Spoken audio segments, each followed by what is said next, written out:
The Village of Melrose may be small, but that hasn't stopped the school from competing in New Mexico's Supercomputing Challenge. After school on a Monday night, sisters Lily and Heidi Macfarlane, along with their 6th grade classmate Eojhan Knight, review comments from a recent presentation of their project that they say could help crop dusters improve safety and efficiency. These students had to understand how to use a program to write code, to solve problems, which for some students like Lily Macfarlane, took time. We had no idea what to do for the net logo, and that was just the start of it. Like, we had to do the codes, and we had to make a model for it on the computer. I didn't even know how to operate a computer, and that was pretty weird because I'm in this grade. Macfarlane says understanding how to code and learn computational thinking was just like trying to get to know people. You know how you make a new best friend and then you finally see what they're thinking or what they might think? It's kind of like that with a computer. For over 16 years, the Melrose School District has set aside funding and students have worked concessions to be able to fund teams taking part in the challenge. Nearly a decade ago, a Melrose team won the state competition. It was a big win for the school district that doesn't offer computer science classes. This after-school activity is pretty much their only option, according to Superintendent Jamie Widener. We don't have a computer science class, per se, but our science teacher takes care of that, Alan Daugherty, and kids get an opportunity to code and program computers based on something that they see a need for. And it gives them an opportunity to see things that they wouldn't necessarily get if he didn't do that program. Any of the suggestions they made for you, you're going to try to incorporate? After a full day of teaching science classes to middle and high schoolers and driving bus routes, Alan Daugherty, or Mr. D as he's referred to, returns to school to help Melrose students in the challenge. Daugherty says he took computer science courses while in college, and to help better prepare students for the competition, he also completed the Supercomputing Challenge training and the CS for All professional development course offered by the University of New Mexico. It's given them a chance to get some entry-level computer science skills, and that's something that we wouldn't be able to offer here in a small school, very easily otherwise. During the last 10 years, jobs in computer science have grown in the United States.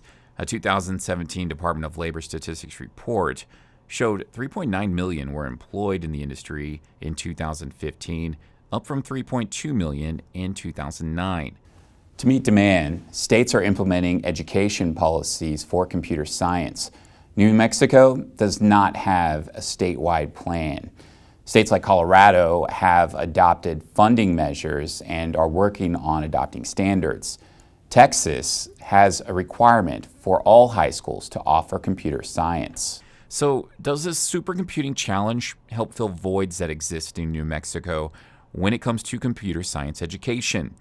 Challenge Director David Kratzer says it can help fill that void and also works to provide various outreach programs to a younger group of students to address the wide gender gap in computer science jobs. We realize that we need to get kids interested at 3rd, 4th, 5th grade level, and then we won't have this disparity in our gender gap. Students from rural communities have used the challenge to find success.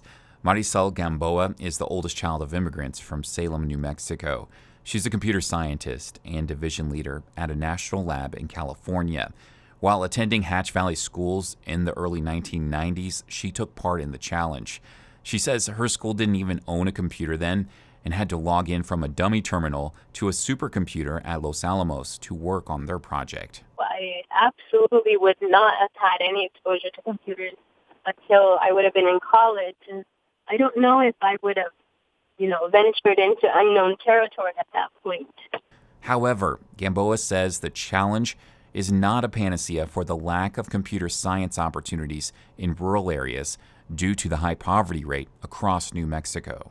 Extracurricular programs like New Mexico Supercomputer cannot fill the gap due to those students will not be participating in those programs because they're out helping support their families, correct? So the school system has to provide something during school hours. In Melrose, scholarship help has kept students attracted to its program. Alan Daugherty says every senior who completes the Supercomputing Challenge has received a college scholarship.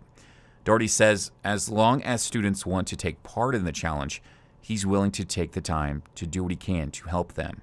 And the kids enjoy this, and as long as they're happy with it, I enjoy working with them and helping them out with it. What to do to that one? With the help of the program and Mr. D, these kids in this small village of 700 will see if their projects find success in New Mexico's Supercomputing Challenge, an experience that may lead to college and building a career in the field. For KRWG, I'm Anthony Moreno.